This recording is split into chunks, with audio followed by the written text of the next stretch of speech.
Assalamualaikum warahmatullahi wabarakatuh. Alhamdulillahirabbil alamin. Allahumma sholli ala sayyidina Muhammadin wa ala alihi wa ashabi ajmain, amma ba'du. Anak-anakku kelas 7 SMP Unggulan Al-Falah, alhamdulillahirabbil alamin, kita bisa belajar lagi pada hari ini walaupun dalam kelas online tidak bisa tatap muka, tapi mudah-mudahan kita tetap semangat dan diberi ilmu yang bermanfaat oleh Allah Subhanahu wa Ta'ala. Oleh karena itu, untuk mengawali pelajaran PPKN kali ini, marilah kita berdoa kepada Allah Subhanahu wa Ta'ala agar kita mendapatkan ilmu yang bermanfaat dan diberi kesehatan oleh Allah Subhanahu wa Ta'ala. Ala hadini wa quluniyati sholih wa ila hadratin Nabil Mustafa Sayyidina Muhammadin sallallahu alaihi wasallam. Al-Fatihah.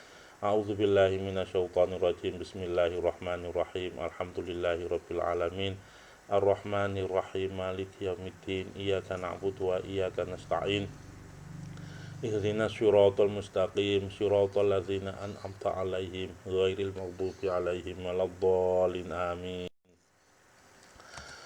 Anak-anakku sekalian, kita masih dalam pelajaran PPKN bab 1, yaitu perumusan dan penetapan Pancasila sebagai dasar negara bagian ketiga.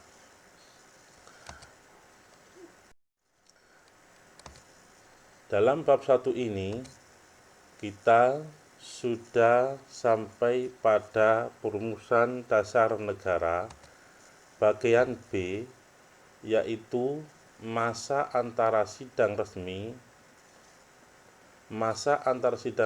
pertama dan sidang resmi kedua oleh BPUPKI. Pada akhir sidang pertama, Ketua BPUPKI membentuk panitia kecil yang disebut dengan Panitia 9, yang terdiri anggota Panitia 9 itu adalah 1.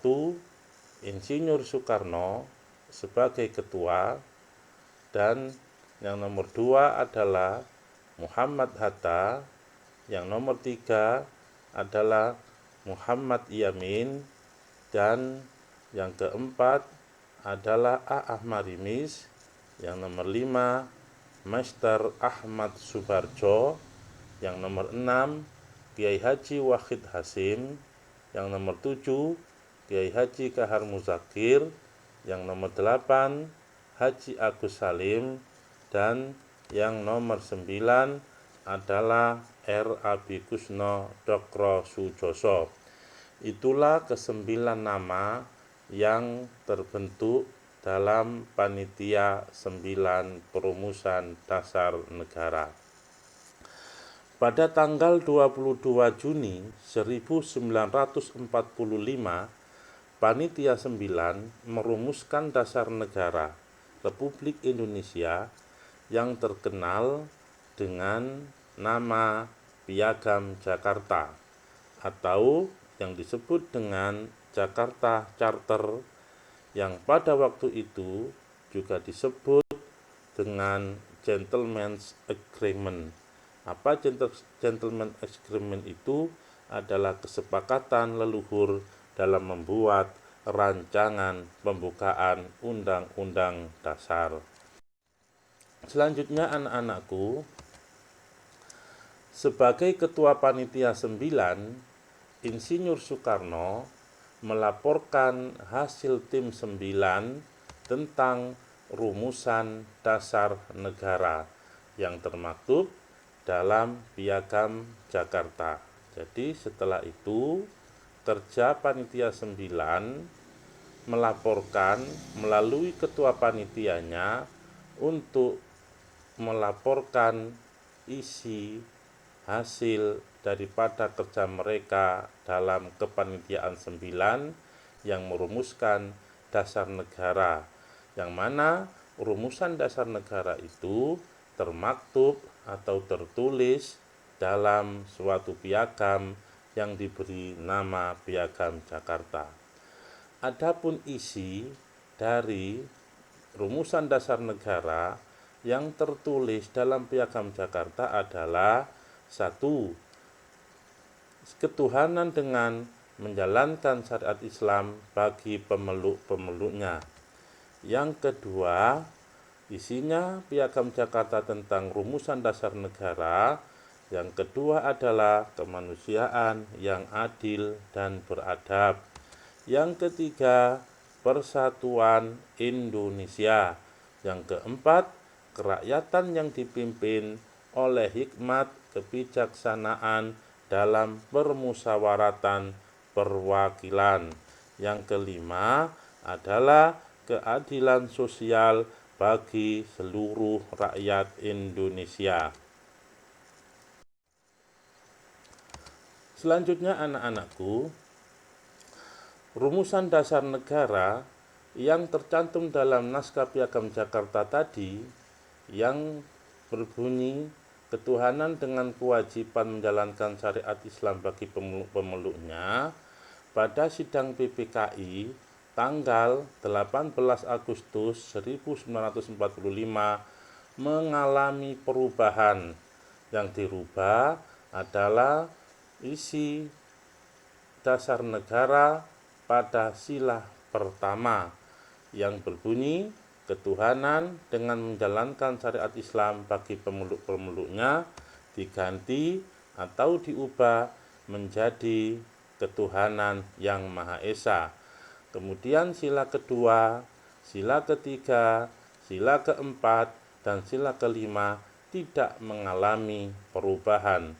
Yang mengalami perubahan hanya pada sila yang pertama. Menurut Muhammad Hatta, perubahan tersebut karena datangnya utusan Ofsir Kaigun, Angkatan Laut Jepang. Ofsir Kaigun itu adalah utusan dari Angkatan Laut Jepang.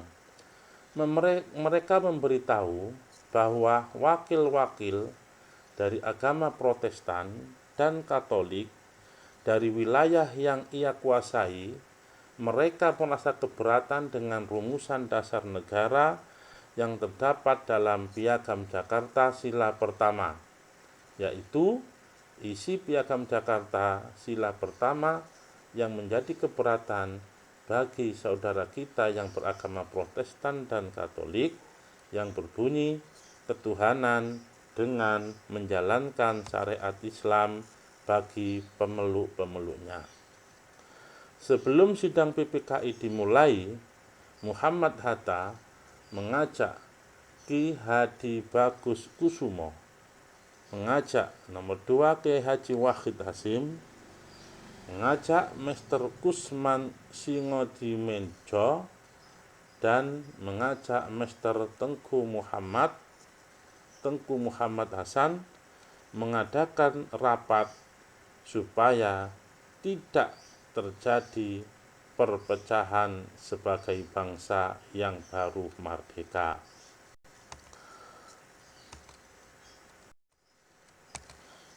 Anak-anakku sekalian, supaya tidak terpecah sebagai bangsa, maka tokoh pendiri bangsa tadi bermusyawarah dan telah mufakat untuk menghilangkan bagian kalimat tersebut, yaitu kalimat yang dihilangkan dalam sila pertama yang bunyinya ketuhanan dengan menjalankan syariat Islam bagi pemeluk-pemeluknya diganti dengan sila yang berbunyi ketuhanan yang Maha Esa.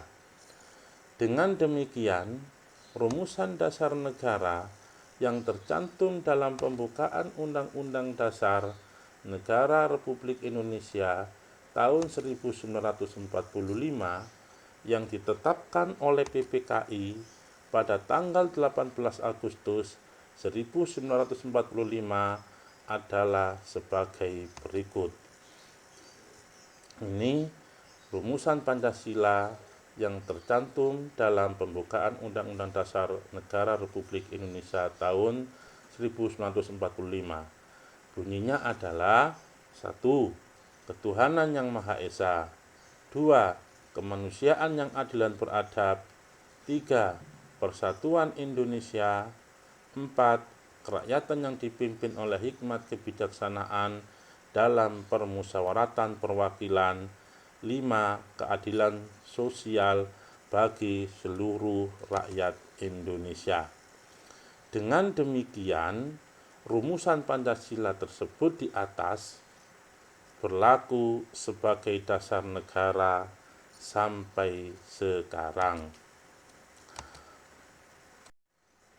Demikian anak-anakku, pelajaran kali ini runtutan dari perjalanan rumusan Pancasila mulai dari pembentukan Panitia 9 yang menghasilkan rumusan Pancasila pada Piagam Jakarta dan sampai rumusan Pancasila yang tercantum dalam pembukaan Undang-Undang Dasar 1945 yang berlaku sampai sekarang.